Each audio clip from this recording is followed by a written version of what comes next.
Prologue, backstory. His name is Jackson Gray. A name that would cause whispers and nervous glances in his hometown. He was once just a guy no one expected to do anything bad, an average student, a good worker, an ordinary son. But his life changed on a day he could not forget. It was a warm summer evening. Jackson was walking home after a long day of work when he noticed a stranger trying to get into his neighbor's yard. He shouldn't have interfered, but he did.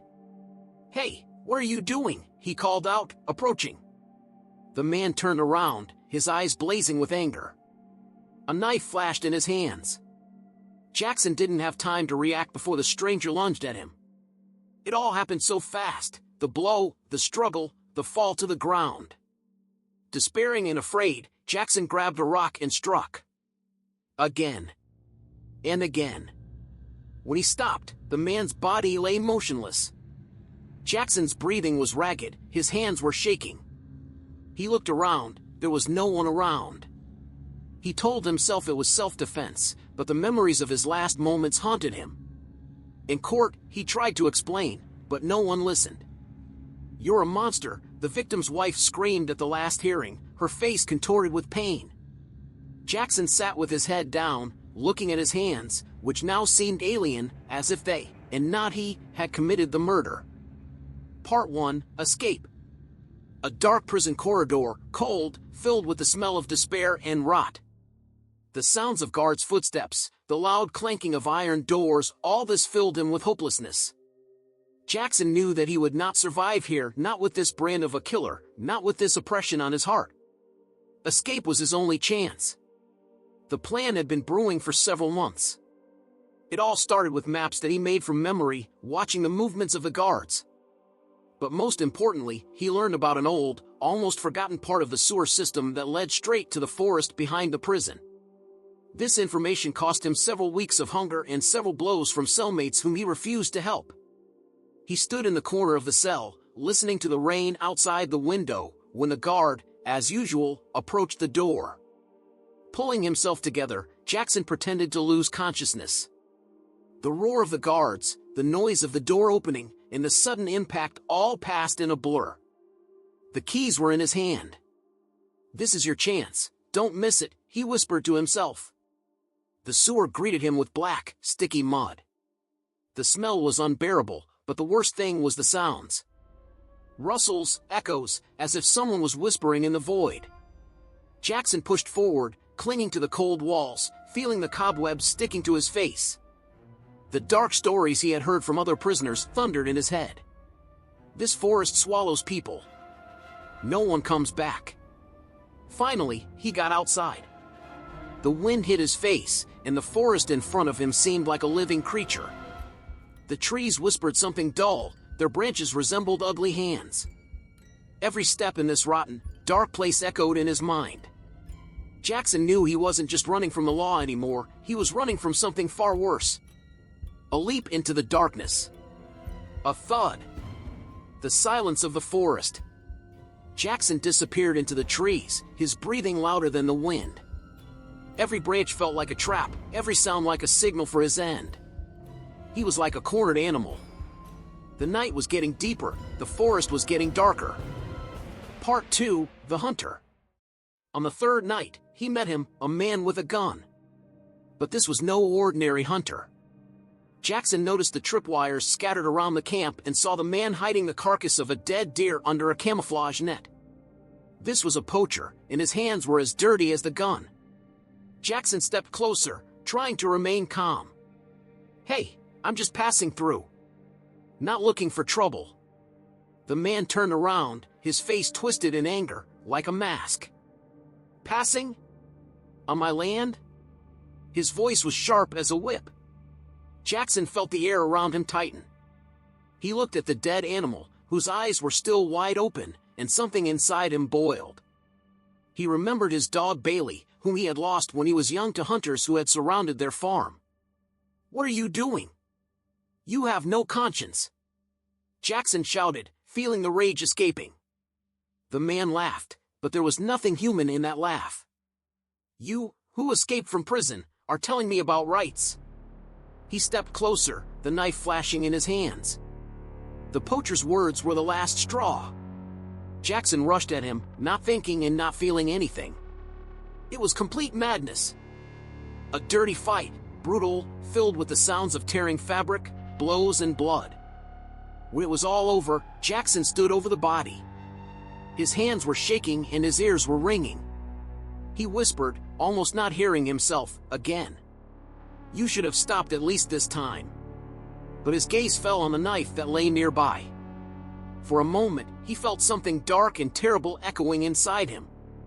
Why did this man seem so familiar to him? Everything was wrong, like a game where all the roles were mixed up. Part 3, the car. Hiding the body of the dead poacher, Jackson wiped the blood from his hands, feeling the adrenaline slowly drain away, leaving an emptiness. "It's getting worse and worse," he muttered, stepping back onto the path. The forest behind him seemed to mock him, every sound echoing in his head like a chorus of accusations. He walked along the road, not knowing where his path would lead him, until he saw headlights approaching from a distance. The car stopped. An older man got out, thin, wearing a wide-crowned hat. His face, despite his friendly smile, seemed stern. "Lost, kid?" he asked, scanning Jackson with a careful gaze. Jackson nodded. I'm just trying to get out of this damn forest." The man waved his hand, offering him a ride. But once they were in the car, the conversation took a strange turn. "Where have I seen you before?" the driver asked. Jackson tensed. "I'm just a guy trying to get through another bad night." "You know I look like a fugitive?" The driver gave him a short, cold look. Jackson's hands clenched into fists. "What's it to you?" he muttered. The man smiled, but there was no warmth in his gaze. "The old cop nose still there. You're on the run, kid." The words cut into his consciousness. Jackson tried to force out a nervous laugh. "It's just a coincidence." But the driver suddenly reached for the glove compartment. Jackson took off like lightning, lunging at the man, and a struggle began. The car swerved, jerked, and flipped over. Screams, the sound of metal hitting the ground, the sound of shattering glass, all mixed into a hellish symphony.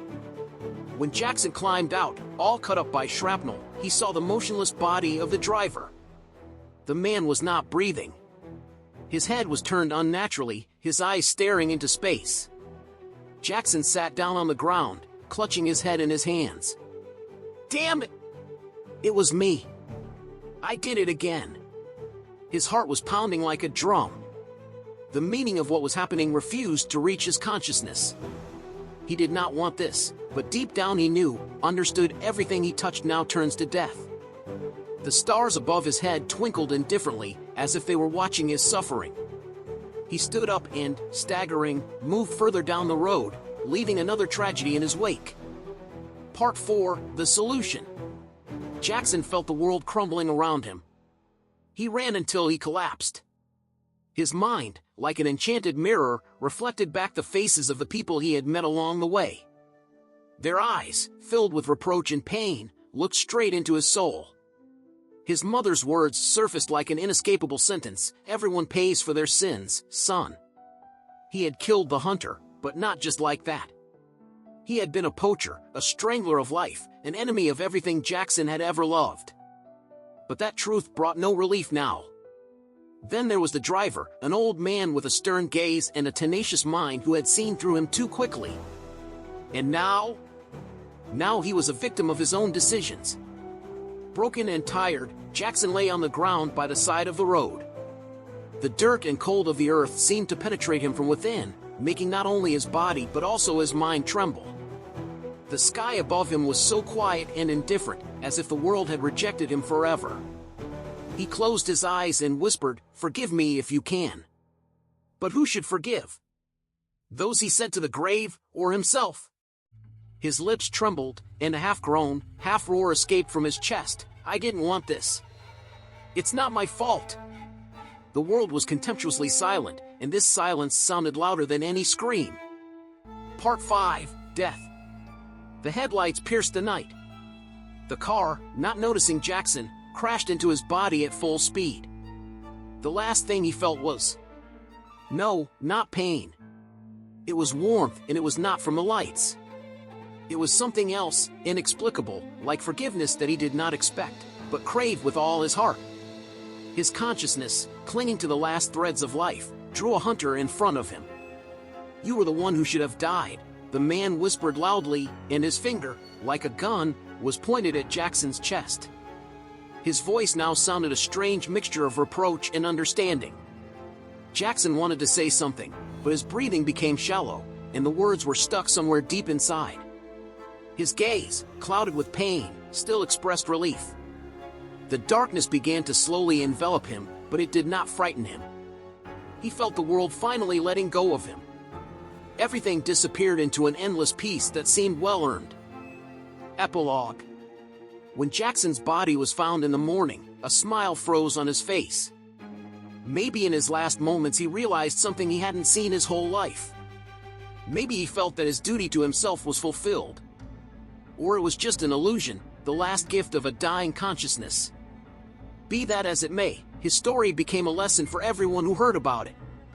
We cannot rewrite our past, but we can change the future. Understand that mistakes are not the end, but the beginning of the path to forgiveness. And if at the end of the road we can smile like Jackson, then perhaps our karma will also become lighter. An act is a trace that we leave in the world. Sometimes we ourselves do not understand how deeply we hurt others. No, not with a knife, with actions, words. Jackson was looking for freedom, but found only the chains of his sins. Fate is a mirror of our actions, his father said, and Jackson understood this too late. His death was a loud reminder that no one can run away from their truth. And if we are not ready to face it, it will find us. Every action is a trace that we leave in the world. Sometimes we ourselves do not understand how deeply we cut others.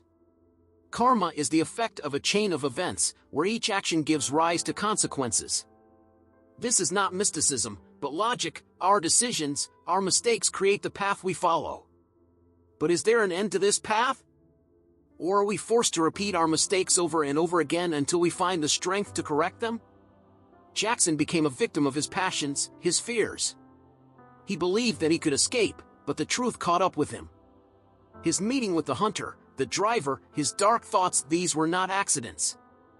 They were links in one chain that wrapped around his soul, squeezing him tighter with the force of circumstances with each step. Perhaps he was not the monster that others considered him, but in an attempt to protect himself, he created even more suffering. Punishment? It is not always prison or death. Punishment is awareness, eternal judgment within us. But forgiveness, especially for yourself, it is not easy. Accepting yourself, understanding what you have done, finding the strength to correct it, this is what requires real courage and incredible effort. Forgiveness is not getting rid of responsibility, it is liberation from self-hatred.